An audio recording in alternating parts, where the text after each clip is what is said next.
Hola queridos amigos, bienvenidos a una cápsula más de Empiezo por mí. Hoy jueves 26 de marzo nos despertamos con noticias lamentables.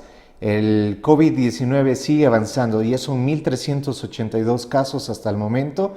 La gente habla de que puede haber más, pero en todo caso es la cifra oficial. Y 34 muertos. Es impresionante cómo esta pandemia sigue avanzando y nos cuesta realmente aceptar y disciplinarnos con lo que las autoridades están pidiendo. Y claro, puedo entender, inclusive entiendo a estas personas que están actuando violentamente y de las cuales hay videos en las redes sociales en las cuales atacan a la fuerza pública, a las fuerzas armadas, a la policía, con palos, con piedras, para sacarlos de sus barrios, para ellos poder realizar cualquier actividad económica. Entiendo, digo, porque cuando alguien puede mirar a sus pequeños hijos que no entienden de COVID-19, que no entienden de cuarentena, lo único que entienden es que hay hambre en sus estómagos, y ver a los padres desesperados porque no tienen nada que darles, porque es gente que está viviendo con el día, no es gente que puede tener almacenada comida para una semana, 2 semanas, peor, 3 semanas. Entonces puedo entender la desesperación de esa gente para actuar con esa violencia. Pero entender no quiere decir que eso está justificado. También tenemos que mirar que esto puede desencadenar en una situación aún más grande de lo que está si no tomamos las medidas y las precauciones del caso. Por otro lado, aparece otra corriente que habla de que la fuerza pública tiene que actuar con mayor violencia, que tiene que también utilizar los toletes y golpear a la gente para que estos permanezcan en casa. Yo creo que la violencia de ninguno de los dos lados está justificada. No hay justificación para que el pueblo se vaya contra el pueblo. En estos tiempos es donde la cordura tiene que sobresalir, que hacerse notar. Somos un pueblo de paz. Somos un pueblo también de gran ignorancia en verdad. Y necesitamos mantener la cordura y comenzar a pensar las cosas no necesariamente desde donde nosotros lo queremos, sino también desde lo que afecta hacia los demás. Cuando yo miro en la palabra de Dios, puedo mirar en Lucas 9, una porción bíblica que me llamó mucho la atención, cuando Jesús alimenta a los 5,000. Esta porción bíblica es bastante conocida, pero creo que hoy, para este día, nos deja una gran enseñanza. Yo quiero invitarte a que leamos a partir del versículo 10. Dice: cuando los apóstoles regresaron, le contaron a Jesús todo lo que habían hecho. Luego él se retiró con ellos sin llamar la atención hacia la ciudad de Betsaida. Pero las multitudes descubrieron a dónde iba y lo siguieron. Jesús los recibió y les enseñó acerca del reino de Dios y sanó a los que estaban enfermos.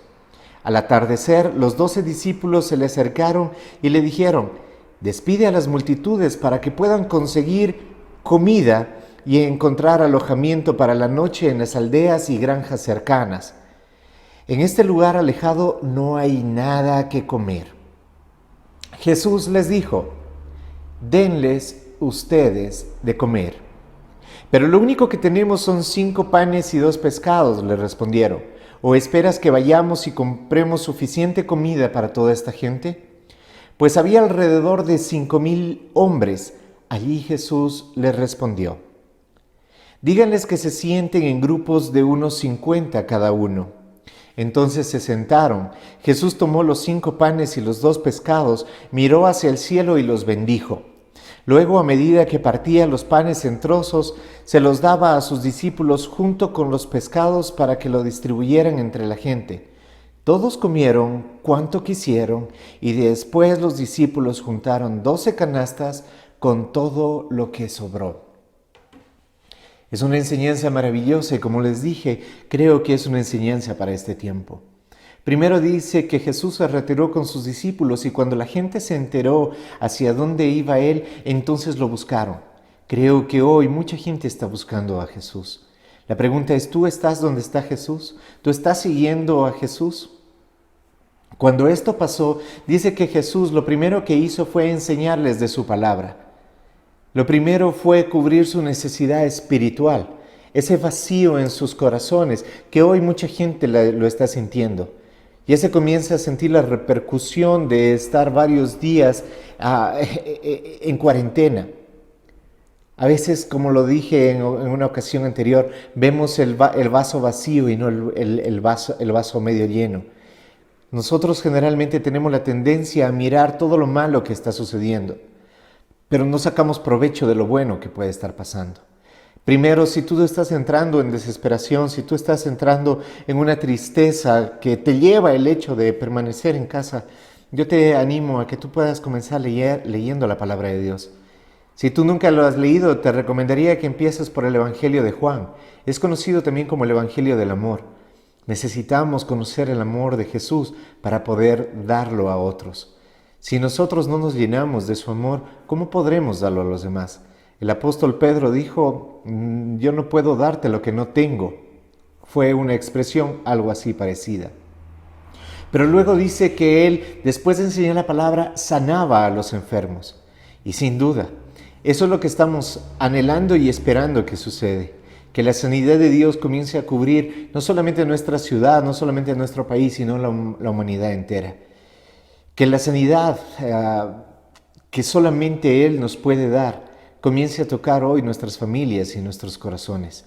Pero sobre todo, luego de todo esto dice que los discípulos le dijeron, Señor, luego de haber tenido este tiempo tan maravilloso de enseñanza, tú has hablado y has hecho milagros, ahora creo que es tiempo de que la gente comience a ir a sus casas o comience a buscar un lugar donde hospedarse y busque comida. Lo que los discípulos están diciendo, ellos por sus medios tienen que hacerlo. ¿Cómo? Lo que ellos están mirando es algo natural y dicen 5,000 hombres. Recordemos que en aquel tiempo se contaba solamente a los hombres. Entonces, si cada hombre, digamos que la mitad de ellos estaba con sus esposas, son 2,500 mujeres más. Y digamos que cada uno solamente tenía 2 hijos. ¿Me estás entendiendo? Estamos hablando cerca de 12,500 personas. Eso pudo haber sido mucho más, pero ellos miran toda esa multitud de gente. Muchos pastores diríamos, wow, yo con una iglesia de 12,500 personas estaría feliz. Pero los discípulos, los apóstoles, ellos dicen, ¿y ahora cómo les damos de comer a toda esta gente? No tenemos los recursos para hacerlo. Y entonces le dicen al maestro, envíalos para que ellos vean cómo solucionan su necesidad. A lo cual el Señor dice, denles ustedes de comer. Les transfiere o les devuelve una responsabilidad que ellos no querían asumir o que no podían asumir. Pero es el Señor quien les habla muy claramente y les dice, denles ustedes de comer. Ellos miran hacia lo que tienen y dicen, pero no tenemos más que 5 panes y 2 peces. Y eso ni siquiera nos alcanza para nosotros. Probablemente es lo que pensaron. Les tocaba repartirse ese pan a ni siquiera una mitad cada uno y los peces ni hablar. Pero el Señor les dice, díganles a ellos que se sienten. Cuando ellos se sientan, dice que Jesús miró al cielo y bendijo lo que había. ¿Qué hay en tu casa? ¿Qué tienes hoy en tu casa? ¿Lo has bendecido? ¿O solamente lo has comprado, lo tienes en tu alacena y estás mirando con tus ojos naturales, igual que lo hicieron los discípulos? ¿Cuándo se va a acabar? Esto no nos va a alcanzar. ¿O realmente has mirado al cielo de donde viene nuestro socorro, nuestra salvación, y le has dado gracias a Dios por lo que está ahí y has bendecido la provisión que tú tienes? Porque probablemente la bendición que tú tienes en casa, otros no la tienen. Cuando el Señor bendice los alimentos, dice que lo comienza a repartir entre los discípulos y ellos a su vez lo comienzan a repartir dentro de estos grupos de 50 y dice claramente la palabra que todos comieron cuanto quisieron, tuvieron para comer lo necesario e inclusive para saciarse aún más. Y después de esto, hasta hubo canastas para recoger y guardar. A eso es a lo que se llama un milagro, sin duda. Y el mismo Dios que hizo un milagro en aquel tiempo es el mismo Dios de ahora. Jesucristo que obró a través del Espíritu Santo en este milagro es el mismo Dios, es el mismo Jesucristo que hoy está en nuestras casas y que puede multiplicar lo que está comenzando a escasear. Pero yo no quiero quitar el cuerpo de la responsabilidad que dice, denles ustedes de comer.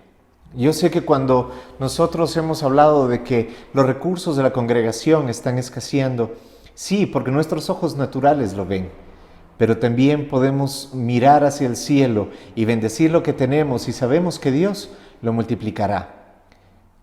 Algunos pueden decir, pero eso no va a pasar ahora. Yo lo creo, y yo creo que eso va a suceder ahora. Hace una semana atrás estuvimos entregando recursos a gente que lo necesitaba y el día de mañana lo vamos a estar haciendo igualmente. La iglesia ha comenzado a colaborar y yo quiero dar gracias para quienes ya han comenzado a traer sus recursos. Y si tú no puedes salir de casa, pues entonces ponte en contacto con nosotros, mándanos un WhatsApp o llámanos y nosotros el día de mañana a partir de las 9 de la mañana pasaremos retirando por tu casa lo que tú nos des. Hay gente que ya está comunicándose para venir y hacer los kits. Hay voluntarios que quieren dejar sus hogares, la comodidad de su casa, inclusive hasta cierto punto su seguridad, pese a que vamos a tener todas las medidas del caso, guantes, mascarillas, la distancia adecuada para hacer estos kits. Y luego a partir de las 11 vamos a entregar los kits con familias que ya nos hemos comenzado a poner en contacto o que se pondrán en contacto con nosotros en las próximas horas. ¿Por qué? Porque es nuestra obligación. Denles ustedes de comer, es lo que dice el Señor. Esa responsabilidad está dada a la iglesia y creo que como iglesia tenemos que hacer lo que el Señor dice. No está en nosotros reproducir los alimentos, no está en nosotros que nuestras arcas se llenen. Está en nosotros el ser obediente y decirle a la gente, tomen asiento, vamos a ir nosotros llevándoles el alimento. Sin duda no avanzaremos a llegar a todos. Por eso siempre estamos pidiendo al Padre de la mies que multiplique esto. Que esto no solamente se dé en nuestra congregación, hay muchas congregaciones, siempre hablamos y se escucha a los pastores hablar y decir que hay un sinnúmero de congregaciones aquí en Loja. ¿Dónde están ahora? No solamente son lugares de culto, no solamente son lugares donde ir y congregarse, sino que estamos llamados a hacer lo que la palabra de Dios nos ha mandado a hacer, velar por los enfermos, poner nuestras manos sobre ellos y ellos sanarán. Sin duda, estoy hablando de que tenemos que tener cuidado en todo lo que hacemos, pero este es el momento donde la iglesia tiene que brillar. Animo a todos ustedes que nos quieran colaborar a que se pongan en contacto con nosotros. Si tú estás pasando necesidad, ok, ponte en contacto también con nosotros. El día de mañana estaremos obrando con esto. Tenemos que hacerlo pronto porque a las 2 de la tarde tenemos que estar nuevamente cada uno en nuestros hogares con el toque de queda. Te animamos a que te quedes en casa. Te animamos a que mires al cielo y aún lo poco que tengas, porque tú puedes decir, ¿cómo voy a colaborar si no tengo ni siquiera para mí? Alza tus ojos al cielo y bendice lo que tienes y el Señor lo multiplicará. Gracias, queridos amigos, nos vemos el día de mañana con una cápsula más. Que Dios los bendiga a todos y si Dios lo permite, tal vez con algunos de ustedes nos estaremos viendo mañana. Sí, con mascarilla y guantes, por favor. Que Dios los bendiga. Hasta pronto. Puedes creer, todo es posible si puedes confiar, no lo dudes más, da pasos firmes y empieza a luchar. Si puedes creer, ninguna dificultad te